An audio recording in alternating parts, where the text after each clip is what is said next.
For the last few months, a growing concern has been that AI is going to steal everyone's job. Whether it be in a creative field like graphic design, something more engineering related, or even in the medical field, people share the same fear of becoming obsolete. I mean, there even exists a machine that can 3D print houses out of concrete, so I guess not even the blue collar workers are off the hook. But is that a legitimate concern? I personally cannot imagine that the majority of all jobs are even possible for AI to do, never mind to outperform humans at it. And I confidently say this, since there are several news articles that clearly state how replacing large numbers of employees with AI machines and systems to do their jobs has failed catastrophically. Now, before I go into full detail about this, we have to focus on what can only be described as AI slop, which by the way was named Word of the Year by the Merriam-Webster Dictionary in 2025. This AI slop refers to digital content of low quality that is produced by means of artificial intelligence and dumped onto our screen. Coca-Cola, for example, found itself at the center of backlash after experimenting with AI-generated advertising content in the 2025 festive season that many viewers described as hollow, uncanny, and emotionally disconnected. Let's be honest, if we open Instagram or whatever and see an ad that is clearly made by AI, it just makes us feel annoyed and think less of whoever is relying on AI to create ads for them. Also, on the point of using AI for ads, I think that one of the things that make a good advertisement is when it has some form of social commentary on current events, especially to create humor, which artificial intelligence tends to never do. So then, are jobs truly at risk, or are we witnessing a period of adjustment rather than replacement? To answer this, we need to separate the hype from reality. AI in its current form is incredibly powerful at pattern recognition, data processing, and generating outputs based on existing information. However, it lacks genuine understanding. It does not think in the human sense, nor does it possess intent, consciousness, or lived experience. This limitation becomes especially apparent in any fields that require true creativity or critical decision-making, where time after time companies and businesses have indicated shockingly poor performances from AI job replacements. For example, in July 2025, an AI coding assistant from the tech firm Replit went rogue and wiped out the entire production database. The founder of the company to which this happened then went on to say that the AI coding assistant concealed bugs and other issues by generating fake data, including 4,000 fake users, fabricating reports, and lying about the results of unit tests.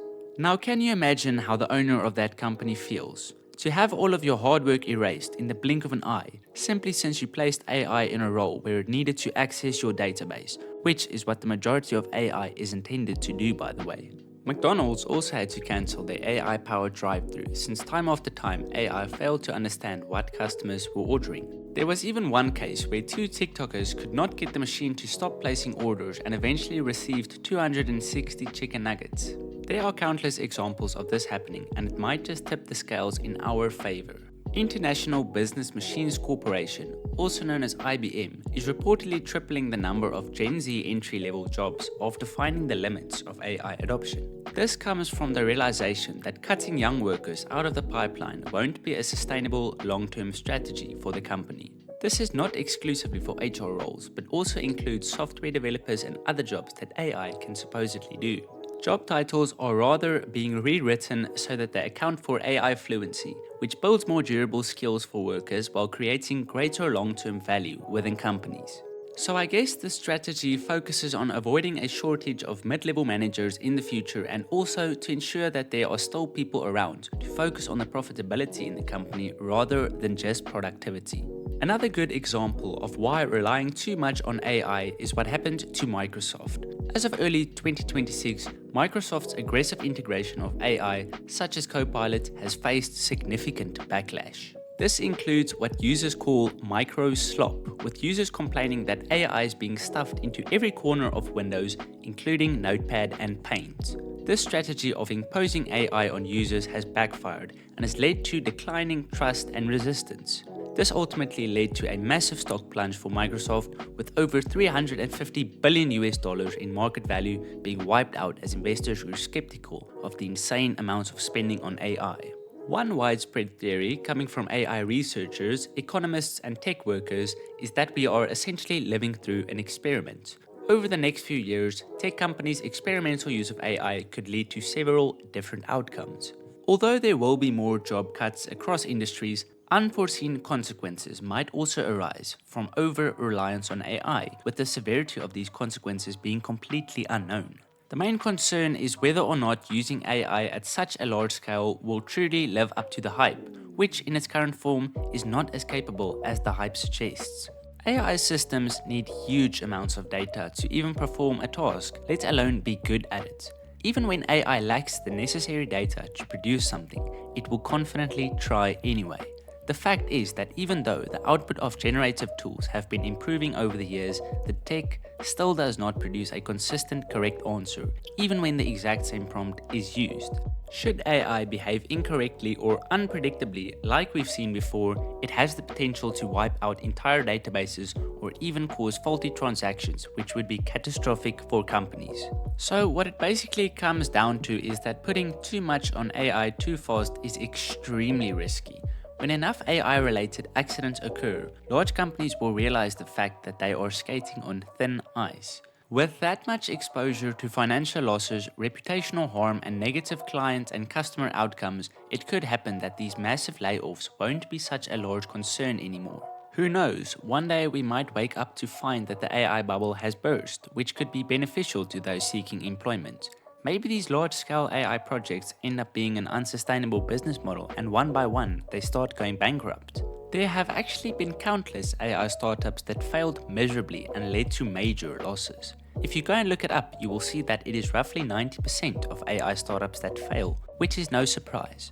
The problem in most cases is the intense cost of computing, along with a lack of data to work with. Another issue is that oftentimes there is not really a market for certain AI tools. It is as we said with Microsoft, sometimes people just prefer not being exposed to AI all the time. There is quite literally a backlash against AI brewing, and who knows what will happen. By laws of nature, every action has a reaction, and with something this large happening in the world, things have to stabilize eventually. I genuinely think that it is human nature to do the opposite of what you are supposed to, so if AI is forced down enough people's throats, they will try and find a way around it.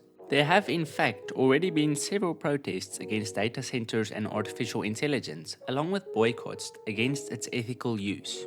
I'm not sure where this will go, but once again it just proves my point that people will eventually end up sick and tired of this AI hysteria that the world is in. I personally do use AI often as a tool to help me study, but I am trying not to become reliant on it since I'm honestly hoping that it will just go away somehow. It probably won't just go away overnight, but things might take a turn for the better in the near future. You never ever know.